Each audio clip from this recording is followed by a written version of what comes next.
Every club. Every day. The Global Sports Podcast Network. Welcome in, Wolves fans. It is Chris with you once again here at GSPN Daily Wolves, and I am here flying solo tonight, responding with some thoughts to the most recent game against Everton.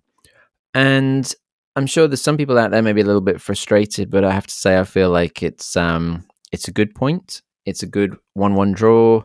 I would like to think, well, I don't like to think because we want to be winning as many games as possible, but I think most of us would have taken a point prior to kickoff of this game, knowing the form that Everton have been in since David Moyes took the helm. What was it, unbeaten in 7 before that game, now unbeaten in 8. Been really, really solid under him, really well structured, and they're on a great run of form. I know they're only one place above us in the league, but like 10 points ahead, and most of that is all in this resurgent run that they've had. So given the form they're under, I think it's a decent draw. And I think, as Pereira mentioned in his post-match interview, it's another sign of the consistency, maybe not the full 3 points that he wanted, but continued improvement, continued consistency in the performances we've been seeing. Because even whether we've been, since he came in, I know we've had some losses still, and it's not been week in, week out success, but admittedly we've played some tough teams in that period, and the likes of Liverpool and Newcastle and so on. But overall performances, I think, have improved. And if you think about the amount of, think back to that Bournemouth Cup game last week where we went 120 odd minutes and only conceded the 1 goal. And yet it's we've had so many corners against us in that game, and we didn't concede from any of those corner situations. If you think to how many set pieces we've conceded from in the first part of the season, it shows you the improvements overall. And that was without Agbadou in the team. Agbadou comes back in this week, recovered from injury finally, and I thought he was outstanding again. He makes all the difference. I just thought he was as solid as a rock once more and put in some great clearances, and he's just always seems to be in the right place. And he's just so assured and confident. So that was massive. But even without him, we showed improvements last week with Bueno in the middle. But obviously Agbadou is who we want there. But I think overall what I'm trying to say is that you can see, if you think about the goals we were leaking before, the consistency and improvement in defence as a unit is massive. Obviously, the flip side to that is we're not scoring as many as we were first part of the season. But if anything, you can't win a game without clean sheets or without, at least keeping that ratio down. So it's the lesser of two evils, I suppose. It's better to be improving defensively and then working on the goals up front, particularly with Cunha in suspension. But I thought there were still opportunities to win that game. We had so much possession at points, particularly second half, where Everton really kind of battened down the hatches, showed that what Moyes has created in making them rigid and structured, and they really just, lined all the bodies behind the ball and said, break us down. And we did struggle a bit to break them down. But before we break into the second half, let's look back at the first. That opening goal was frustrating a little bit. I think partly because we speak about the defensive consistency, and therefore it's kind of proven again in the 1 goal they scored, because I thought even Sarr had a great game overall, was actually had an element of fluke about it, because it's deflected off Gomez's leg as he's come across to help Doc block the shot, and it clips his leg, and that's kind of what flips it slightly over Sarr's arm out of his reach. So although it was still a decent move, I think there's two defenders in his way, and one of them has come across, and it's a wicked deflection. Sarr overall had a good game. I thought he commanded his box well. He came out for some crosses nice and early, and some maintained control of his box really well, and one great stop in the second half. So without the deflection, maybe he would have been able to get a hand on that, because it could have gone anywhere else. But so that was a little bit unfortunate, but it just goes to show that it took a deflection to beat Sarr, to beat our defensive unit. And after that, I know they had a break in the second half where they could have taken all the points, but once again, Sarr had a good moment and did what he needed to do, because he is a good shot stopper.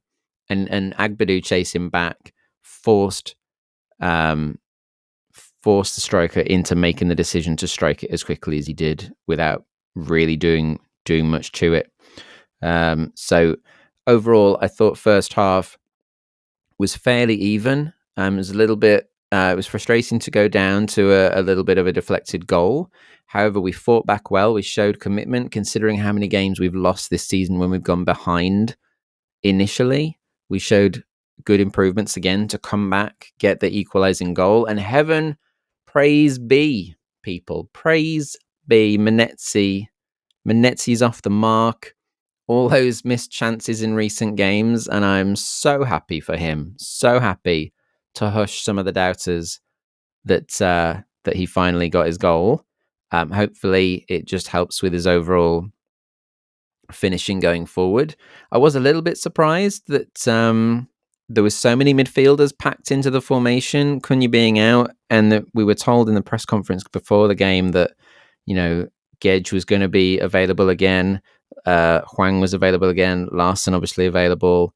That all these people were coming back into fitness. Rodrigo Gomez available again, but Gomez was on the bench. Gedge was on the bench, and we saw Menetzi, Bellegarde in there along with the anchors of Gomez and Andre. So you've got like 4 midfielders, but this time Menetzi at least is not a false 9. You've got Larson up front.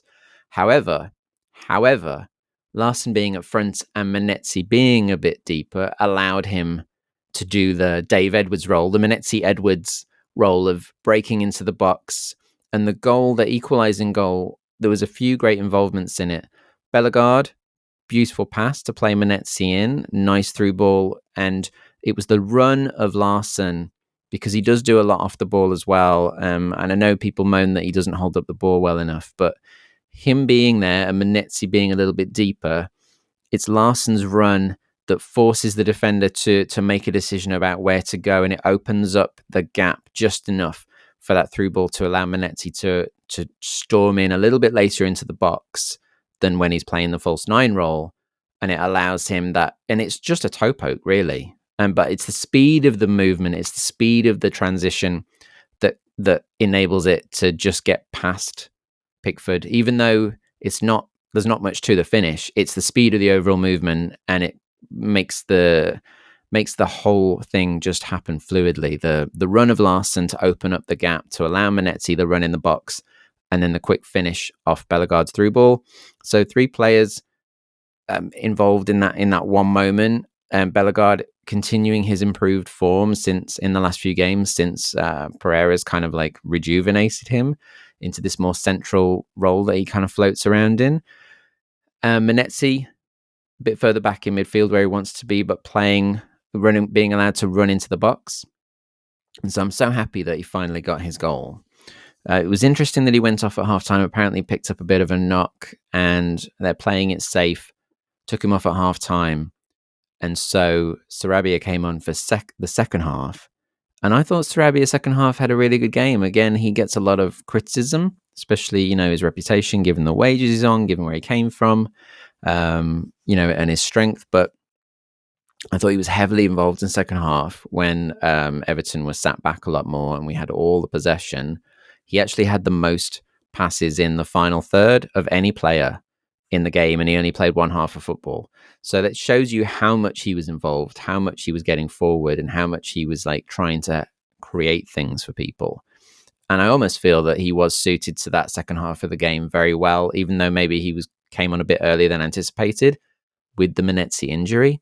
The fact that Everton were kind of just almost doing the low block and saying break us down, Sarabia is built for that in terms of his ability to find pockets of space and try and play people in. And it never quite came off because the Everton did really work well as a defensive unit, but he did create a few opportunities. And if it wasn't for a few, dodgy free kicks conceded to stop him in his flow, then it could have been a different matter, because I thought he had a great game for his second half of football that he was allowed. So overall, though, I thought he had a great time. Before we continue a bit further into the game, let's just take a quick message, people, shall we? Here at the Global Sports Podcast Network, we spent a lot of time selecting our delivery platform. Zencastr came out as the clear winner, with 4K video recording from your phone, AI editing that automatically removes all those ums and ahs. It's super easy to start a podcast that sounds great and is delivered efficiently. If you're ready to tell your story, check out the link in the description to learn more about Zencastr. Indeed. So yeah, second half, we kind of huffed and puffed a lot, had a lot of possession, not many clear-cut chances, even though we did have, in terms of stats, even though we had more possession, I mean, we had 65% possession to Everton's 35 overall across the game, most of that being the second half dominance. And yet the XG, for those that care about it, was only 0.6 for Wolves and 1.32 for Everton, because despite the defensive mode that they took, particularly second half, it was a couple of quick counter opportunities that gave them those clear-cut opportunities where Sarr made a great save. However, 11 shots to Wolves, 12 to Everton, so fairly even in that capacity, but obviously a lot from further out, a lot blocked. The best opportunity probably being Larson being played through. Again, I think it was from Sarabia. And it's a very tight angle. I mean, it was going to be hard pushed to do anything from there. But on the right-hand side, going towards the touchline, and he's got to make a decision as whether he puts it across goal or towards the near post. Goes across goal. So, to be fair, Pickford, he forces the save. You've got to hit the target. You've got to make the keeper work. He does that. Pickford makes the save, and it just goes away to the other side, and no one's able to get there to kind of finish it off, and it's cleared. But there was a lot of good moments like that, and I felt there was a couple of moments. Aït-Nouri was obviously trying to draw a penalty. A couple of moments he went on an endless run in and out the box, and then it got cleared away, and then he'd run in again. They never quite did enough to force the penalty. But I found that quite funny because in the press conference earlier in the week, Vitor pointed out to Vitor that we haven't been given a penalty, I think, all season in open play. And so Vitor said, we're doing something wrong. We need to force more one-on-one interactions in the box to try and get more penalties. And then Aït-Nouri seemed to be trying to single-handedly do that for the entire game, particularly the second half. So that was quite funny. Overall, I think my man of the match, there's two options really for man of the match for me. The one is Agbadou. We've mentioned, I thought he was absolutely stellar, just came straight back in and showed that he's one of the best signings. I mean, obviously the signing of the transfer window, one of the best signings of the season, even though he's only played a few games. Then injured and now back. But I thought he was a rock. However, Andre was just perfect, astounding, like so good. He's seems to get better and better and better.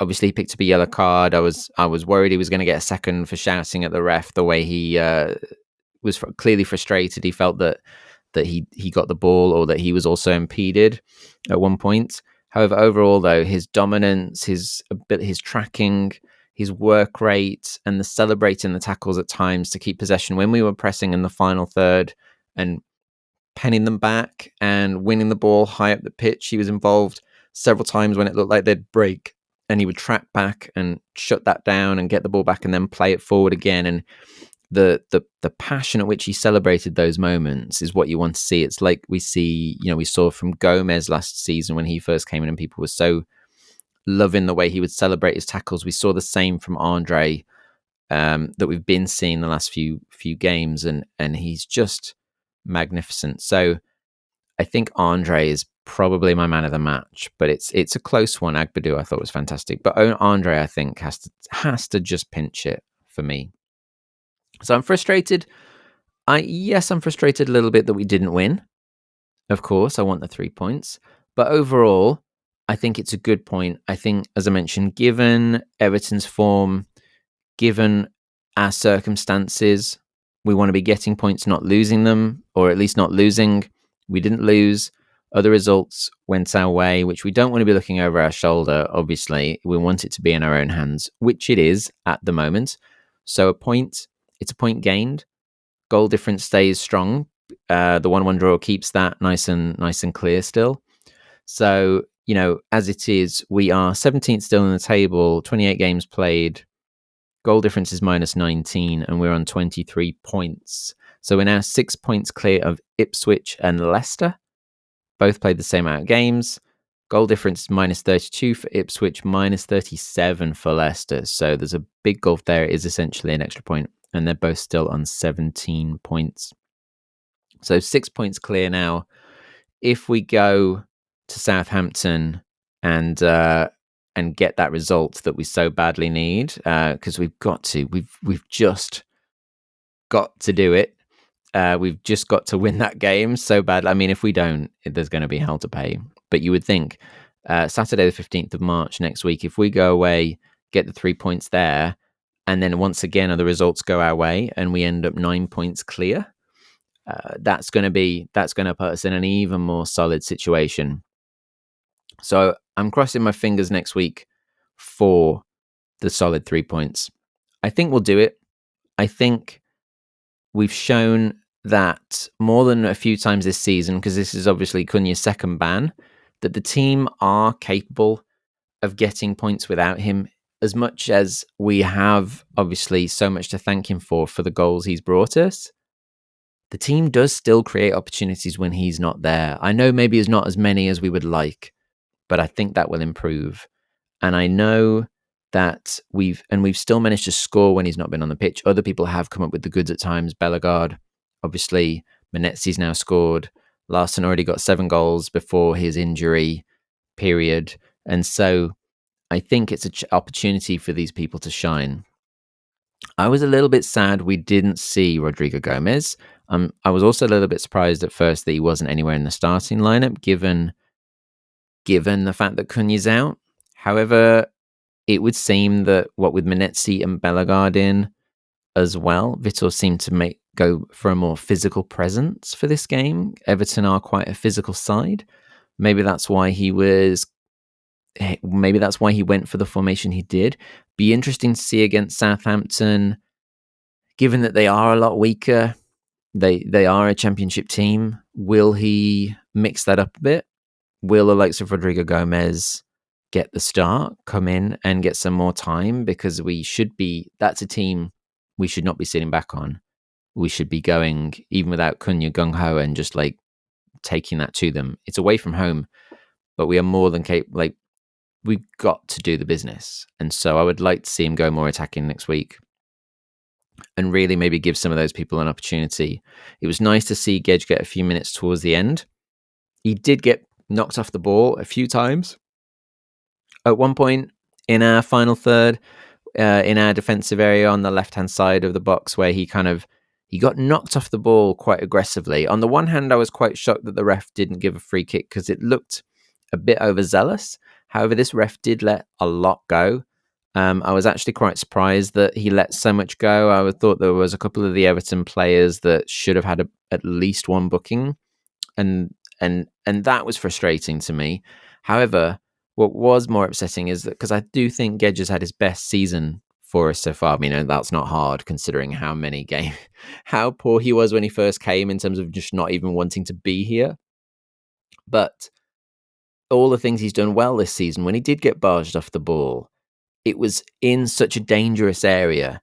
And I think because he expected the free kick to be given, he just kind of stood there and watched as the rest of the defensive players worked to clear the ball from the penalty area, when, argue with the ref later and chase the ball then, or chase the players or whatever it is you need to do, but help.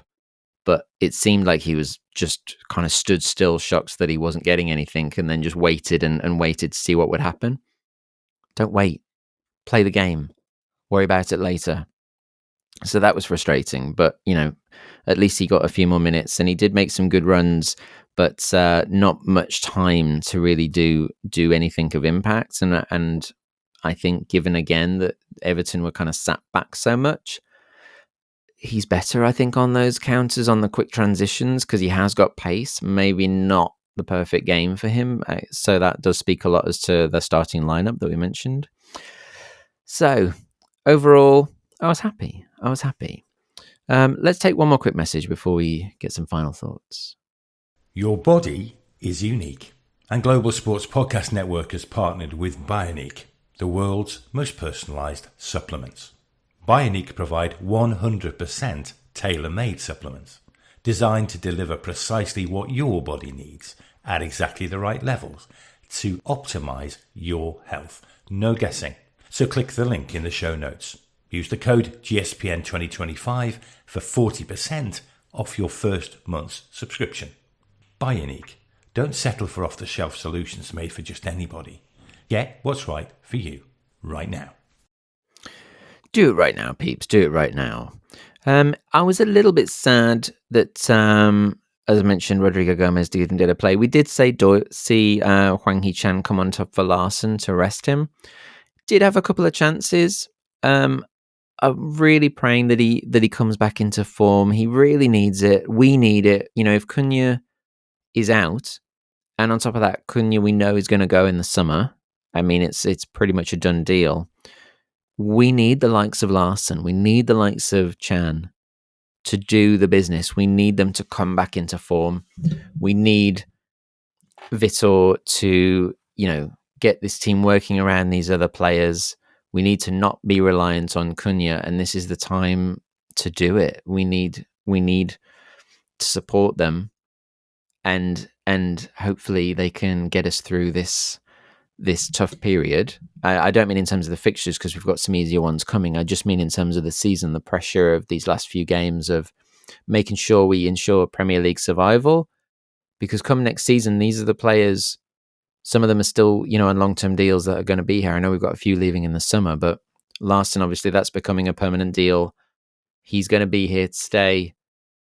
Hwang Hee-chan, obviously, we didn't get rid of last summer when offers were put on the table. Given that he hasn't performed as well this season and he's had injuries, I can't imagine him going in the summer unless something drastic comes in for him, because he hasn't performed like he did. So his value is arguably dropped, and he's had at least 2 injuries with hamstrings this season. So he's going to be here next season.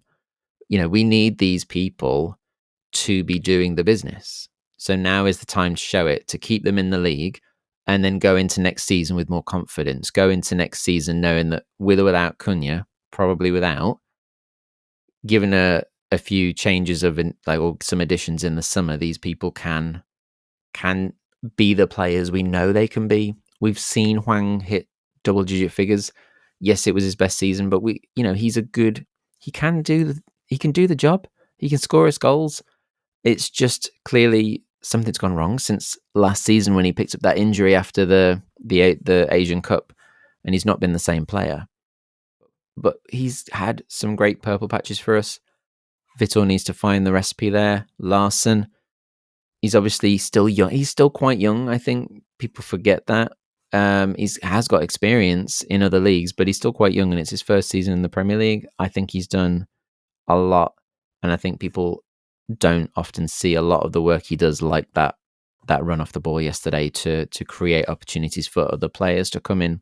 Does need to work on his hold-up play, but I also think he's often better with the ball coming into his feet than ironically, I know he's a big guy, and I think he's great in the air in terms of heading for goals. If you look at his goal record, he's good in the air attacking, but in terms of hold-up play, the ball coming in like lobbed forward doesn't necessarily seem to be his MO.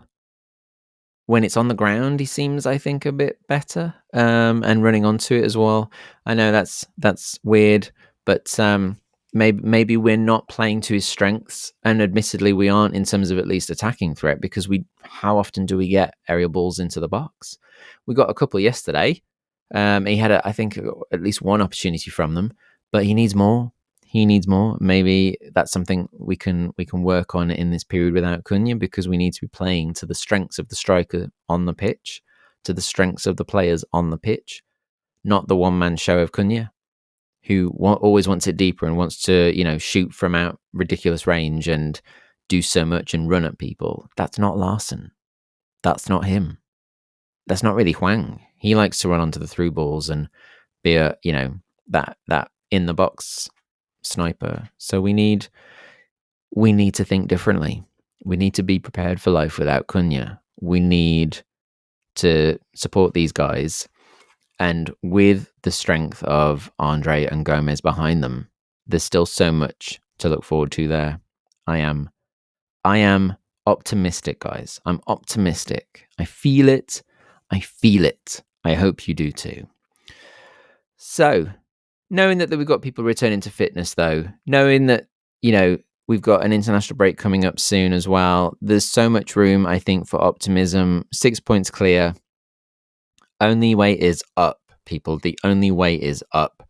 And the bench is looking a lot healthier. I mean, you look at the bench yesterday, Santi Bueno, Pedro Lima, Giga, who obviously has had a couple of games now, and I know he's not a starter at the moment, but there's more between Giga and Bueno. There's fresher options on the bench.